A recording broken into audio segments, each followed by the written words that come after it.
Welcome to NAPABA Coffee House, presented by NAPABA, the National Asian Pacific American Bar Association, in collaboration with the Harvard Law School Center on the Legal Profession. My name is Genevieve Fantono. I'm in the Harvard Law School class of 2022, and I'm really delighted to be producing this project as part of my student fellowship with the Harvard Law School Center on the Legal Profession.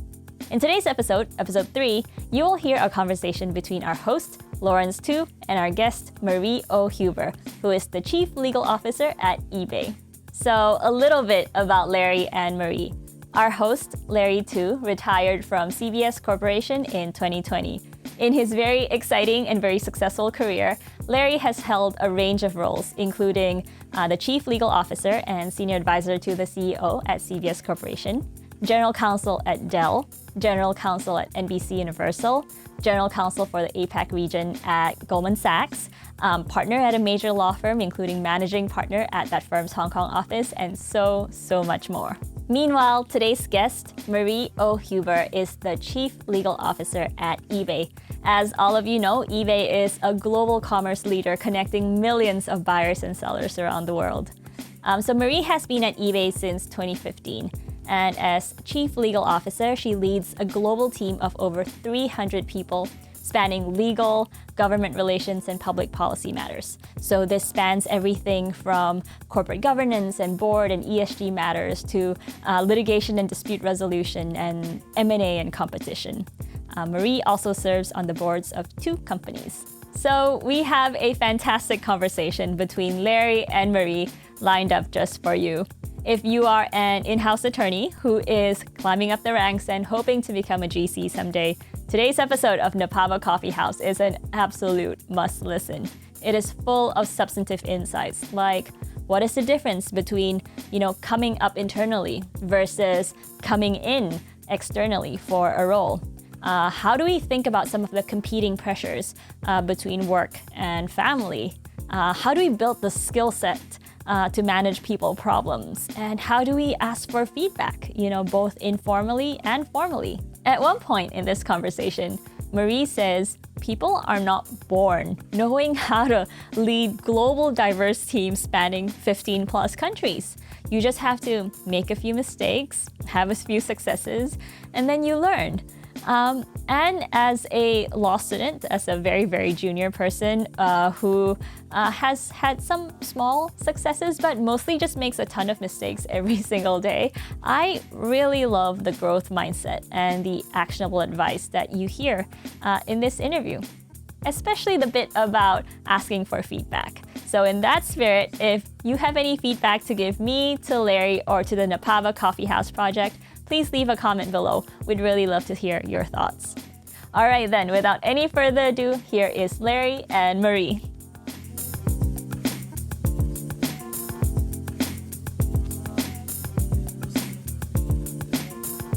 Well, Marie, thank you very much for joining us. You are one of the highest profile Asian lawyers in the country, and we are so pleased that you are a guest on our coffee house session. So a big thank you for sharing your story and your journey with us. Thanks for having me. Let's start with a little bit of your personal history for the benefit of the audience. Where you grew up, where your parents are from, your early schooling, just a little bit of the color of your early history. Sure. I was born outside of DC, and my parents are immigrants from South Korea. And I mostly grew up in Milwaukee, Wisconsin. I went to a large public high school in the suburbs of Milwaukee, and I have to say there weren't very many Asian Americans or other people of color at my high school. How was the Korean food in your town? There wasn't a lot of Korean food there. If you wanted to get really good Korean food, you had to go to Chicago at the time. And so you grew up there and then went off to Yale College, right? Where you studied economics and also Right. spent some time at the London School of Economics. Now, was that, were you at that point destined to go get a PhD in economics and heading into academia, or did you have something else in mind at the time as you think back to where your head was at back in those college days? Yeah. And I wish I could say I had these grand plans and I knew exactly what I was going to do, but I didn't. I was actually thinking about going to graduate school in international relations at the time. Both of my parents are academics, political scientists. My dad was a political scientist in Far Eastern politics. My mother is still a historian, Chinese history and East Asian history. So I wasn't really planning on going to law school, but then at the last minute, I decided to go to law school somewhat. So, I mean, it couldn't have been that last one, right? Because you had to take the Yeah. LSAT. Yeah. Yes. Yes. Yeah. So what was the thought process that led you to go in that direction versus maybe an academic career, which you might have been heading in for a while? Yeah. Or possibly working in government or Yes. policy, public policy. Right. I wasn't quite sure what I could do with, say, a master's in international relations. And I thought that a law degree might give me more options to either work in government. And I did work on the Hill one summer during college. I was an intern for the late Senator William Proxmire from my home state of Wisconsin, to either work in the public or the private sector. So when you were in law school, did you ever give thought to veering back into that field, or once you were there, you fell in love with the law and that was going to be your career? Yeah. Well, one of the things I really love about the law is, and about my job today is I feel like you're at the intersection of law, business, policy, technology, and I get to dabble in all of that. And then also having, for instance, government affairs and public policy be a part of the law department and partnering with our colleagues there. I feel like it provides that window. So, I mean, some of our audience may actually be law students or folks very early in their legal career. When you were finishing law school, did you have a clear idea of the kind of lawyer you wanted to be? I mean, did you know lawyers? Did you grow up with lawyers who were family friends? Did you have a view about what field you would actually specialize in, or was it an open Yeah. book? Yeah. I didn't grow up with lawyers. In fact, I grew up on college campuses because my parents were professors and administrators.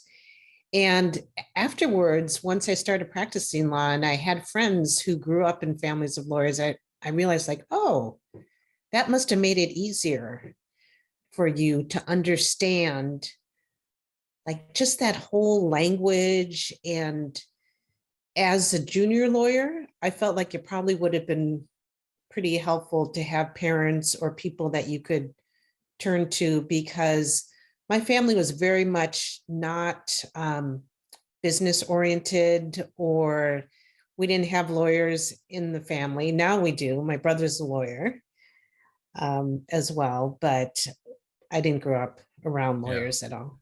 Did your parents have any particular reaction to your choice of career? Were they all for it? Were Well, they resistant? Were they trying to negotiate for a different outcome?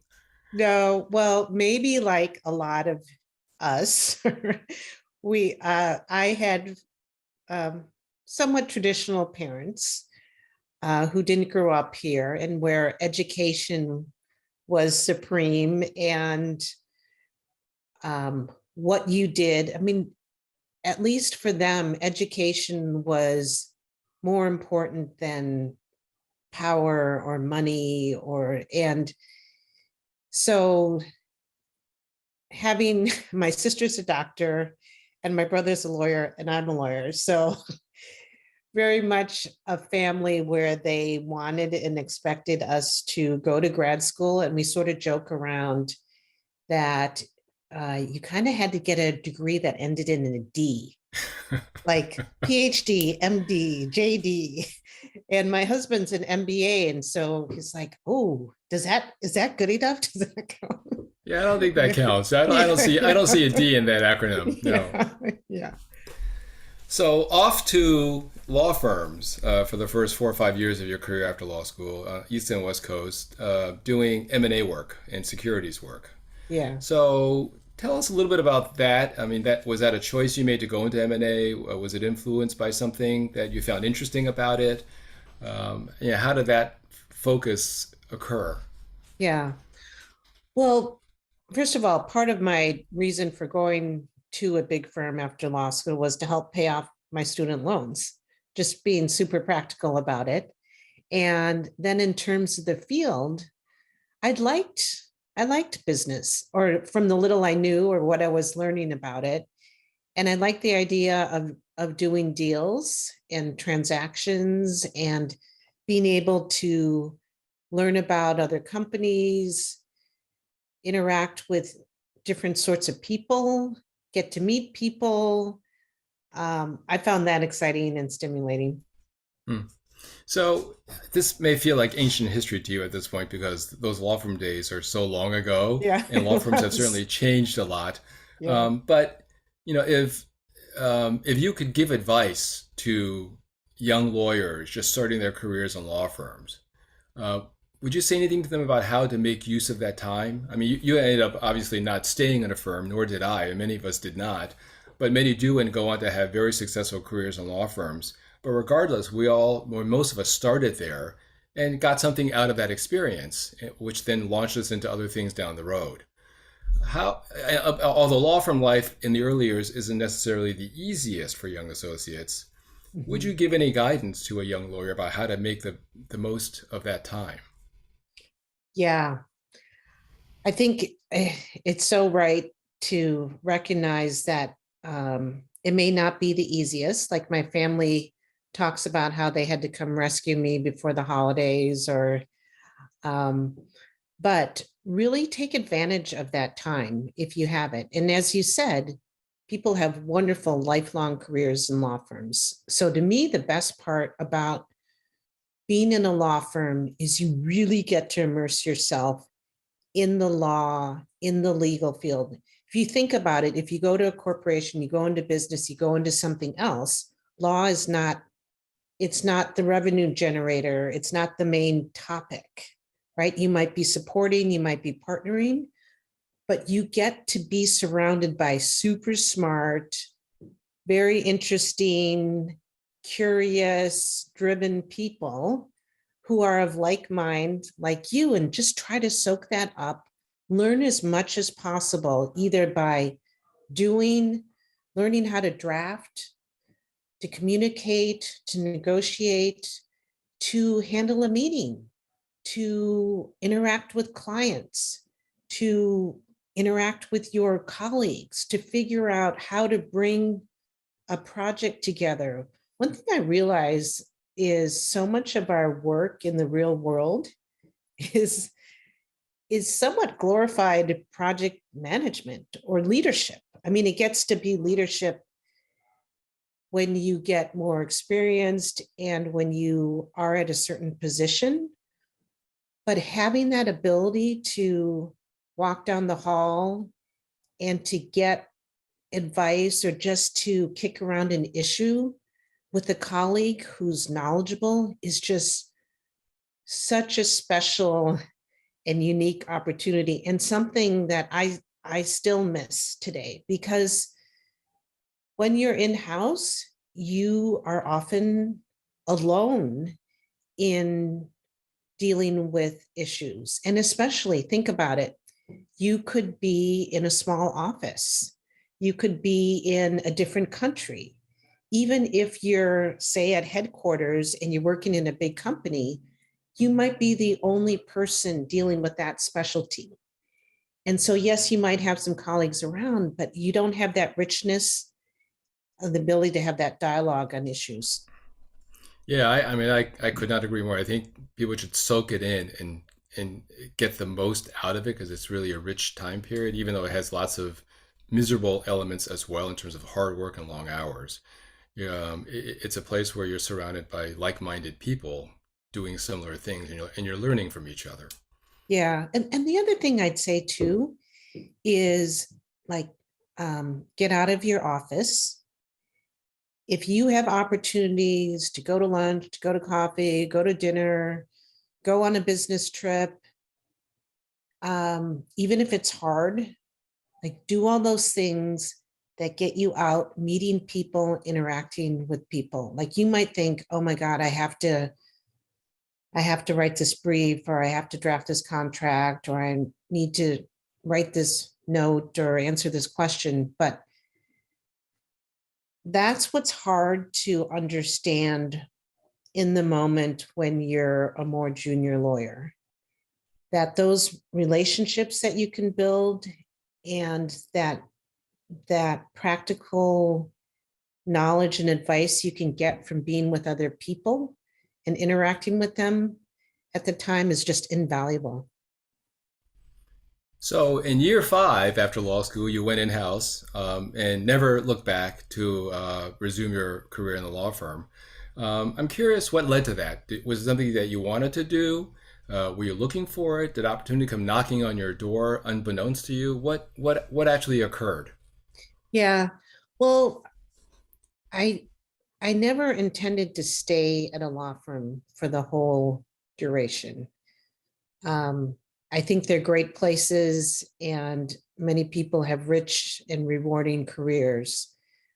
But I knew that wasn't what interested me most. I like being a part of something bigger beyond the law. What drives me and fascinates me a lot is the cross-disciplinary nature of what working in a business and a company provides, and the chance to see something through from beginning to end. And sometimes that's not always easy, right? Because you're dealing with sometimes things don't work out well or things blow up. But just having that is something I found really exciting. And so in terms of how I got that job, back in the days of print newspapers, there was a publication called The Recorder, and they had classifieds in the back. And there was an ad for a position at HP in Palo Alto. At the time, we were living in San Francisco. And so I just applied and interviewed, and yeah. Fascinating. How much was geography a factor? I mean, we all, as we navigate our careers, deal with family considerations, location, children in school, and so on. I mean, how did that factor into your decision about that job and the ones that followed? Yeah, well, so my husband and I had been doing long distance, New York, Chicago, Chicago, New York. We got married and then moved to San Francisco. And since that time, we've been fortunate. We've been in the Bay Area since then.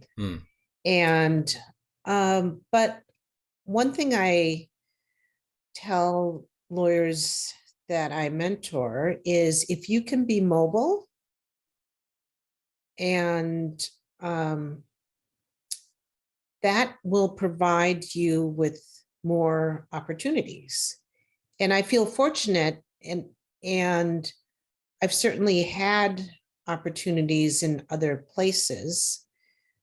But living in the Bay Area, it seems like there were plenty of great opportunities here, so that we didn't necessarily have to move if I wanted a new opportunity. Yeah, yeah.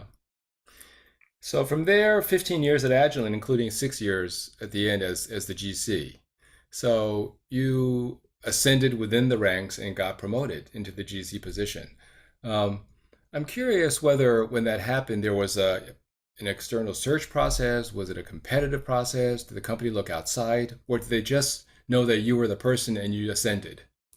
No, so the two GC roles, one was internal at Agilent, and the other, I came from the outside to eBay. And so at Agilent, there definitely was a search process. There was a national search process. And I think in many cases, even if you are an internal candidate, companies would feel like they should run a search process. And so what I tell people when they're looking for GC roles is ideally you come from the inside. It sends a great message to the team that's there. And you know the company, you know the business, you have the relationships. What can be hard for internal candidates is that people also know you. So nobody's perfect. You have warts, you have weaknesses, development opportunities. And so it's sometimes easier for somebody coming, not that it's ever easy, but it can, in that whole process, which we know can be quite subjective, is someone from the outside looks like the bright, shiny object. Right, right. But you prevailed. You actually came out on top in that process, so good for you.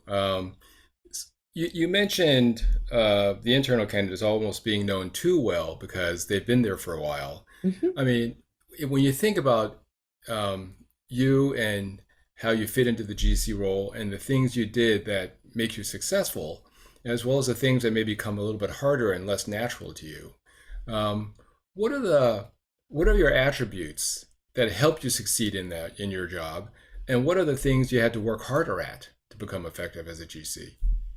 First of all, I feel like it's pretty important to understand what the culture is of a company. And I know people say that all the time, but I feel like you really can't underemphasize that.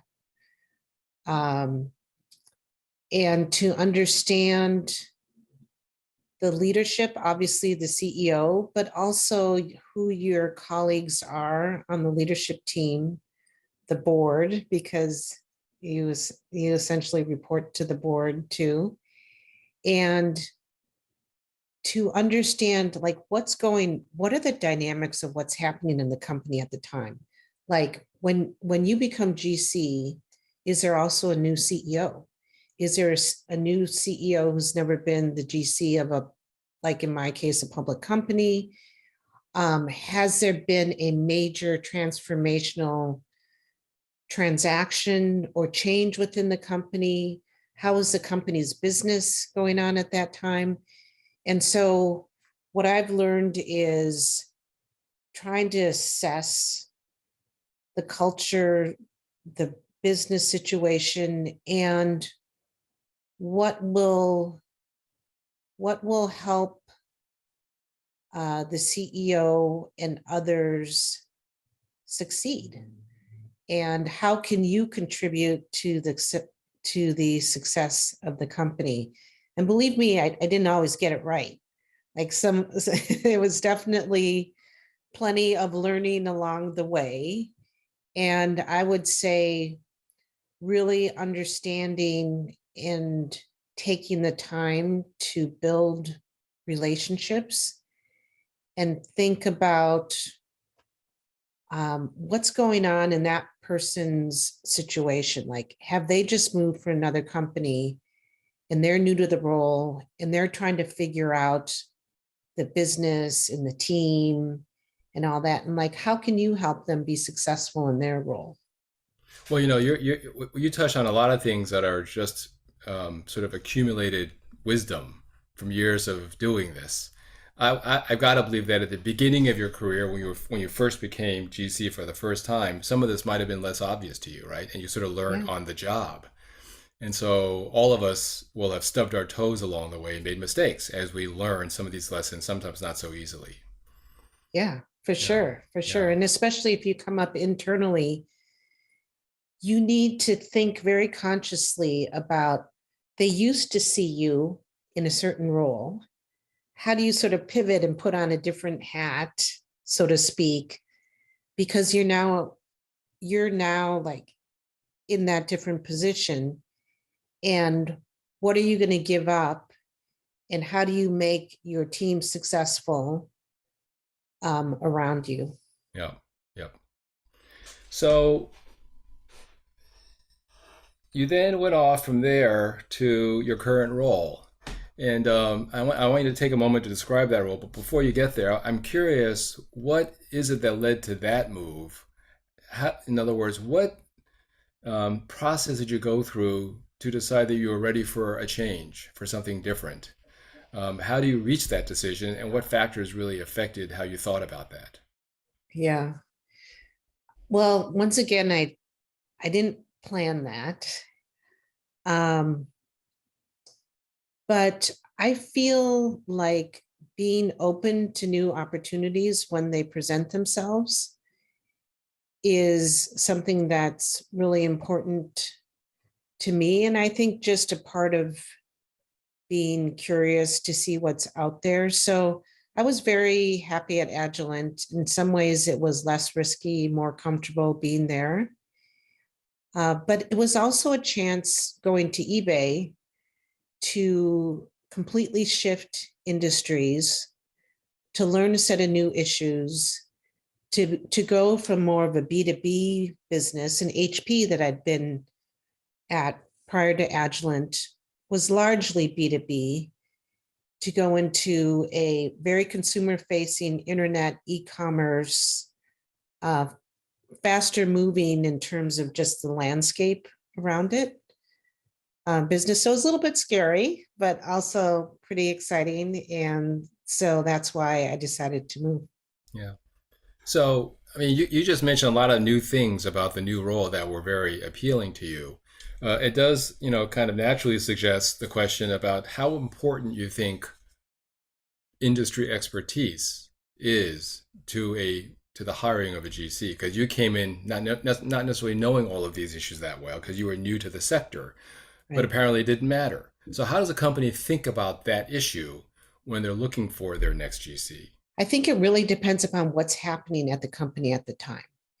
And a number of people who are in-house and fairly senior have asked me, what's the right background if I want to become a GC? You've probably gotten that question. Yes.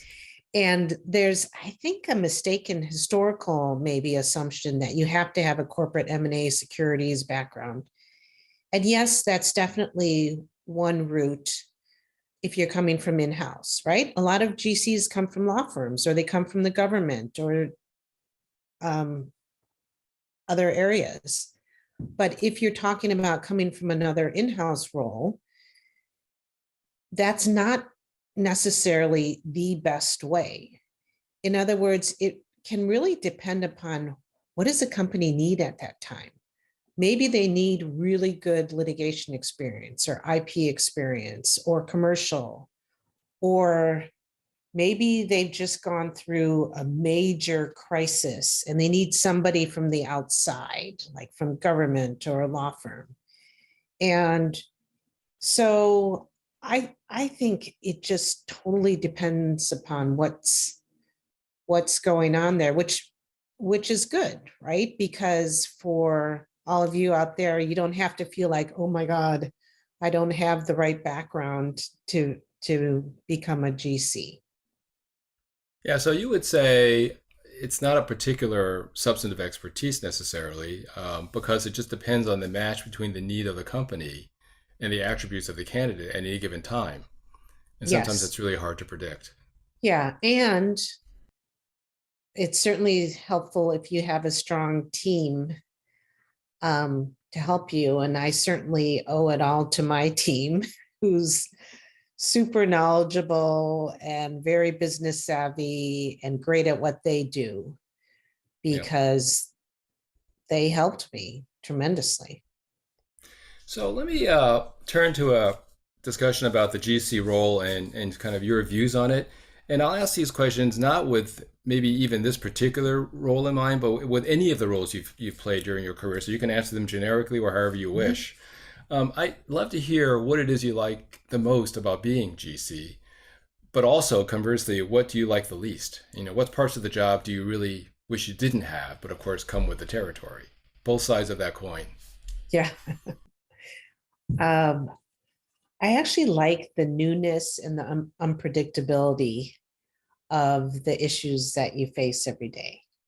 I mean, it's never dull, it's never boring. It sometimes makes it hard to figure out or feel like you're getting things done during the day.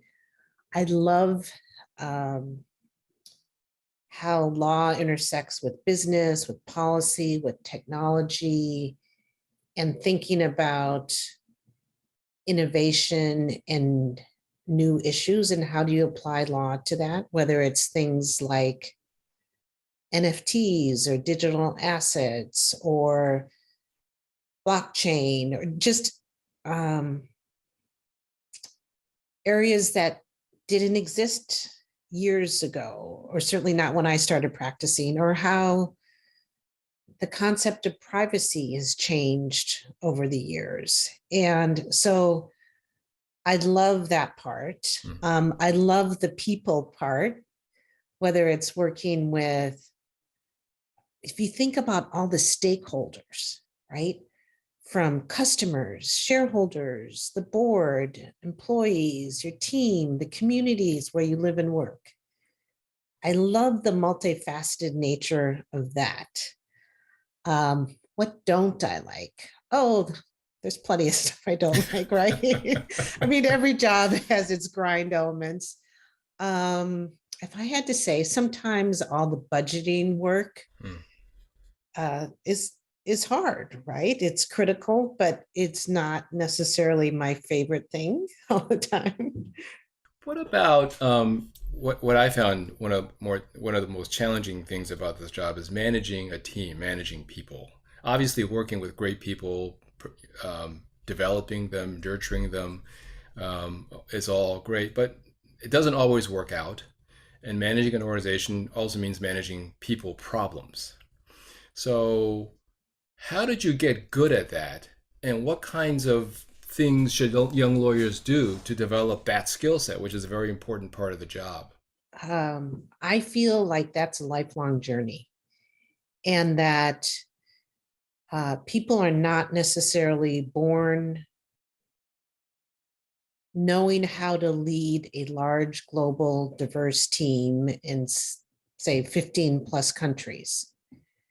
And it's like anything else, where it constantly learning by doing, making mistakes, having some successes, learning what works well, what doesn't work well, observing others, getting feedback, right? It's so important to get feedback, not just from your superiors, but from your peers, from your subordinates. I think that's like being self-aware. I mean, we all have our blind spots. And No, you don't have any. Come on.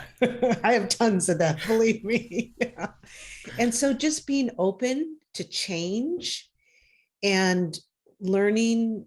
I mean, if you think about what lawyers, whether you're in government, law firm, academia, private sector, what people have been going through the last 2 years with COVID, right?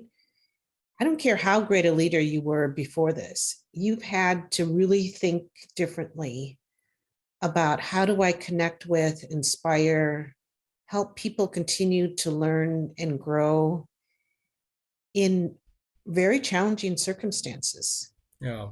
So you mentioned the importance of getting feedback. So let's get really granular about that. Yeah. How do you actually do it? The you could be you as a GC. You could also be a mid-level associate, or it could be a deputy general counsel somewhere. How do people effectively get feedback, even though it may be hard to hear, as something they really need to hear to grow themselves? How do you actually do it practically? Yeah. So I think there's some formal and informal ways of doing that. Let's start with the formal.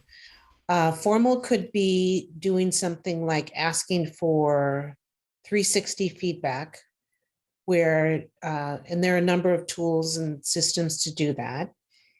And I think the best way to do that is to have an independent party collecting that feedback and then providing it to you in a way where it's not attributed to anyone in particular, but that you get the benefit of that feedback. You can also, certainly depending upon where you work, your place of employment probably or hopefully has a system for you to get feedback from not just your superior, but possibly your peers. They might ask you to name people from whom your boss or somebody from the people team could solicit feedback from. Informally, I think it's always important, and sometimes people are more or less apt or willing to give feedback to you. And especially if there's somebody that you're close with or who's sort of like a work buddy to you, like you could say walking out of a meeting, hey, that was a little bit of a rough meeting. Like, what do you think? Or what do you think I or we could have done differently? And the more you can do that in the moment and really being open to that, I think the better off you'll be. As you said, it can be hard and sometimes really painful to get feedback, but it's actually a gift, even though it may not feel like it in the moment. But if you can actually receive it with an open mind, it'll benefit you, even if maybe you don't realize it right away. Well, I know sometimes I've gotten feedback which I initially rejected right off the bat as being completely wrong. And of course, then you realize it ain't so wrong, and you really have to digest it.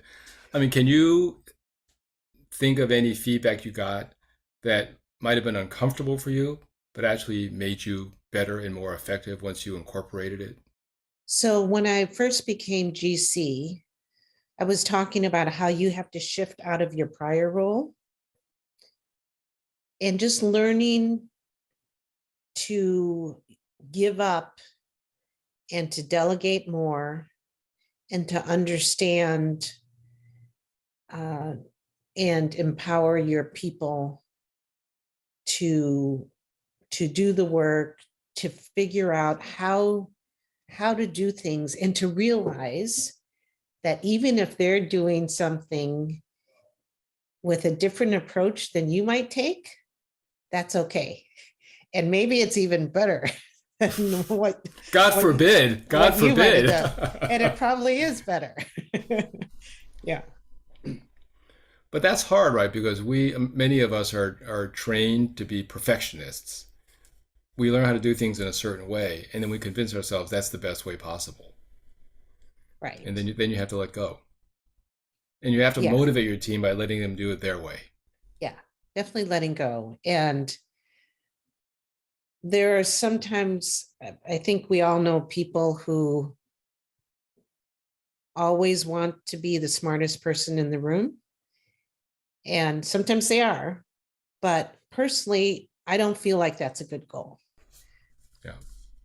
Because you probably missed something, or you're just focusing so much on, oh, I got to put in that perfect comment, that you're not really hearing everybody else and you're not listening. Yeah. So let me ask you about the role of the GC vis-a-vis the other C-suite executives. Some people have the view that the GC role is actually unique in a corporation because in addition to being one of the members of senior management who helps to shape decisions and strategy for the company, the GC also has this distinctive role in being almost a dual report to the board, having governance responsibilities, and often the GC is involved in overseeing both board and executive change in a way that other C-suite officials aren't. So what is your view about that? Is the GC role just distinct in a way that's unique compared to all of the other C-suite positions? So I do think that is an important distinction from other positions. Maybe the closest might be the CFO at times, or for instance, the head of internal audit, who reports directly to the audit committee.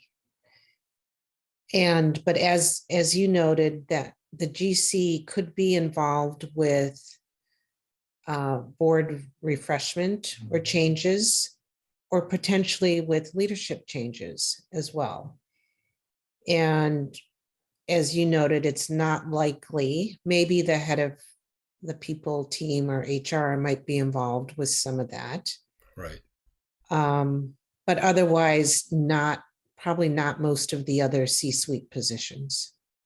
Yeah, I think some people believe that that puts the lawyer, the head lawyer, in a somewhat distinctive position, even vis-a-vis his or her colleagues, which sometimes creates odd tensions in relationships just because of that fact. But it's an unavoidable fact, and therefore there it is. Yep. Yeah.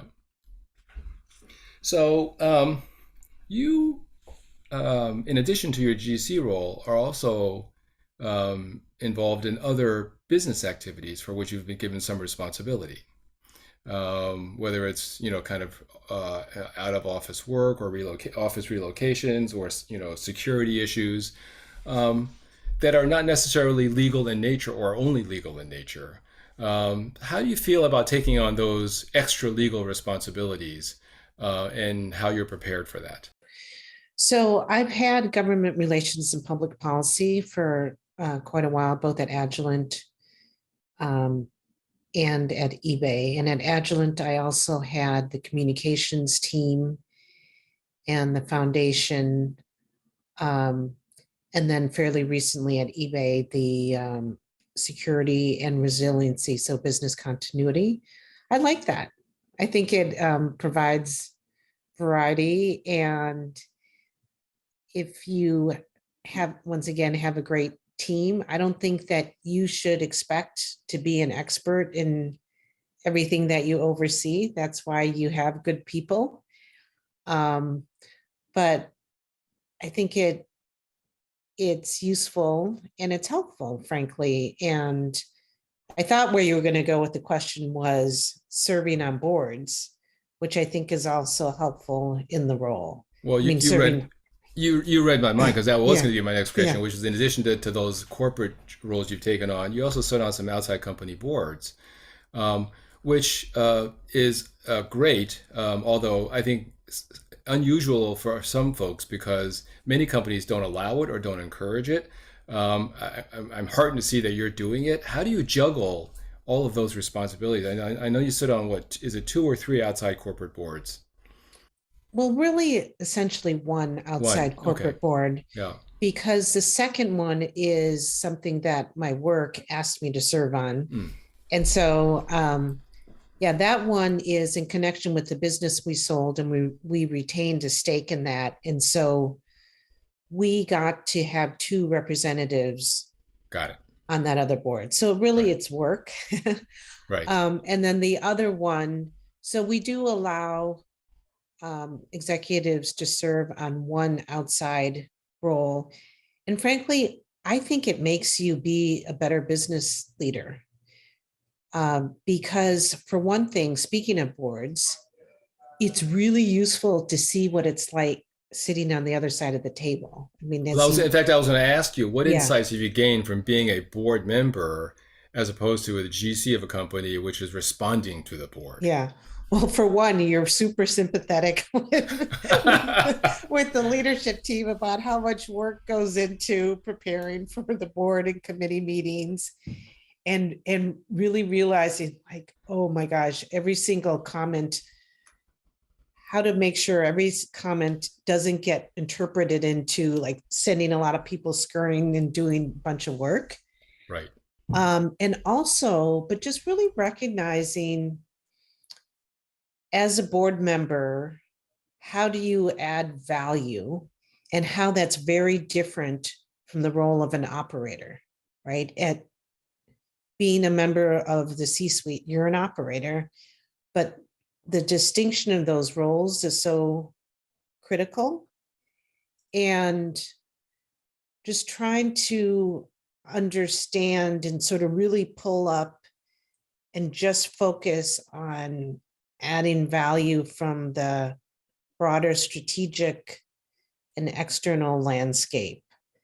And then on the flip side, what that helps me and others on the executive leadership team do is to understand, okay, what would be most helpful to the board, and how do you present that in a way that's very easily and quickly digestible for board members who don't who don't live and work and think about these issues 24/7, like when you work at a company.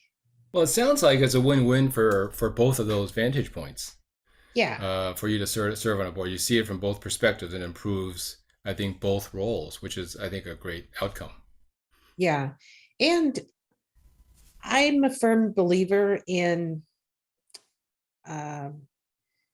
constantly learning about new issues, even if it's not directly relevant to your specific job or work at the time, because what it does is it helps you think and see how different people in various industries approach problems and how they it's sort of strange how it can really help you think about it, even if it's not directly applicable. No, I totally agree. Well, we are just about out of time. So I'm going to ask you one parting question, which is this. I mean, you are extremely accomplished, probably unbelievably busy, juggling a zillion things at the same time all the time. So if and when you do get free time, what is it you run to do? What is it you miss that you go to when you have a free moment, a free day, a free week, a free month to go pursue something else? Yeah. So apart from my family, which is number one, and actually that's one thing I want to emphasize is my life is not my work. My life is first and foremost my family. And I hope that most people emphasize that as well. But apart from that and spending time with family and friends, my husband and I love to cycle. So cycling in the hills in the Bay Area, getting up to Skyline, going on cycling trips if we're so lucky in Europe. I'm trying to learn Korean. Wow. I'm trying to learn how to do ink and watercolor drawing very badly and slowly. And yeah, so there's a lot of things I'd love to do if I can. So, Marie, you mentioned the importance of family, which I think is absolutely true. You are an incredibly successful and accomplished corporate executive, general counsel. You also have a family and you've raised children. None of that could have been easy. So, what advice do you have for younger lawyers just beginning their careers, maybe thinking about starting a family, and how to deal with the competing demands on their time, personal, family, and professional? Yeah, so that's a great question. And first of all, I want to encourage whether it's women or men, because men care about this just as much as women do. But obviously, sometimes the natural burden can fall more on women, and our society tends to place more of it on women too. Is I would really say, even if you have to pull back a little or you choose to pull back a little, like stay in the game. My personal view, it's harder if you step out, and it might be a little bit harder, like to get back on the same track financially to that same level. So that's one thing. But putting that aside, is I think it's a matter, it's a deeply personal question, right? In terms of timing and what you choose to do and how you prioritize. And there are trade-offs.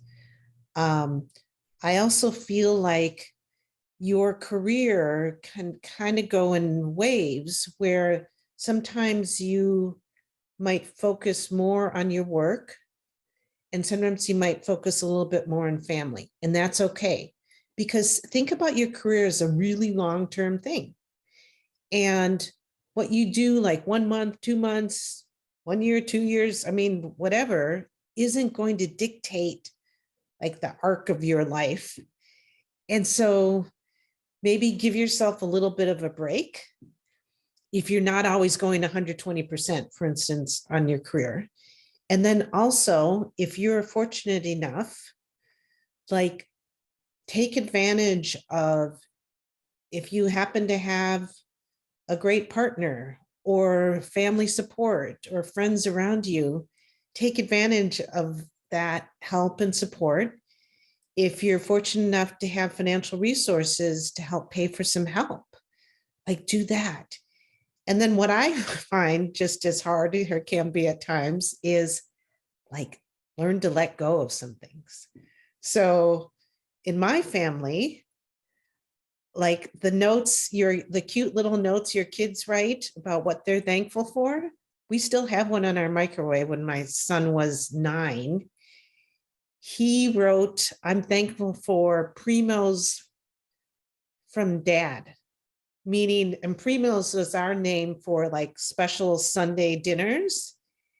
And like you could say, "Oh, I'm not making the primos," but they know that I do other things and that their dad is the one who's the great cook. Or I never was the one who made like homemade dishes and brought it to my kids' school. Now I prioritized other things like traveling with them to their various sporting events around the country or doing different things. And so just learning what's right for you in your situation, in your family, and also recognizing that it's not always going to be easy, but that you're in it for the long haul. And also be kind to yourself. Like cut yourself a little bit of slack and recognize that even if you make some mistakes or it's tough, but it's really rewarding, and to make sure that your work just doesn't all consume you, that your life and having that sort of interwoven fabric is going to make you a much better human being, and also probably a better and more productive employee and lawyer. So, Marie, let me ask one follow-up, which is, from your vantage point, do you think that the law profession, do you think that corporate America over time has gotten better at accommodating this set of issues? Or do you think we've made not enough progress? I think we made some progress, but it's been slow, especially in the US compared to other countries. It's been slow, like in terms of things like paid family leave and all that. I think we have a long ways to go. And we as leaders and people in positions of power can really help. And it's even just little things like talking about your families or talking about your family responsibilities or asking your team members about their families or how they're doing. I mean, assuming they want to talk about it, so that it gets more integrated into who people are, meaning that they can bring their whole selves to work. Well, Marie, thank you so much for your time. This has been great for me and for our audience to hear about your story and about your insights. So thank you so much for sharing them with us. Oh, thank you for having me. It's been a pleasure.